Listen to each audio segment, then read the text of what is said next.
আগামী জাতীয় নির্বাচন নিয়ে অন্তর্বর্তী সরকারের প্রধান উপদেষ্টা ডক্টর মোহাম্মদ ইউনূসের বক্তব্যে সন্তুষ্ট হতে পারেনি বিএনপি।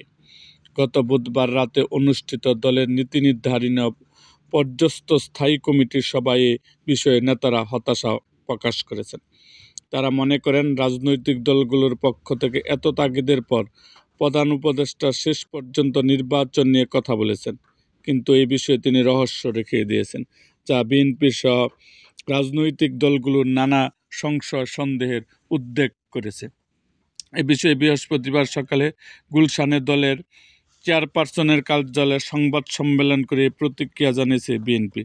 দলের মহাসচিব মির্জা ফখরুল ইসলাম আলমগীর বলেছেন, জাতীয় নির্বাচনে প্রধান উপদেষ্টা যে সময়ের কথা বলেছেন তা বিএনপির কাছে যৌক্তিক মনে হয়নি। তিনি বলেন, আমরা আশা করেছিলাম প্রধান উপদেষ্টা সুনির্দিষ্ট একটি সময়ের মধ্যে রুটম্যাপ দেবে, সেটা তিনি দেননি। এটা আমাদের কিছুটা হতাশ করেছে এবং একই সঙ্গে জাতিকেও কিছুটা হতাশ করেছে।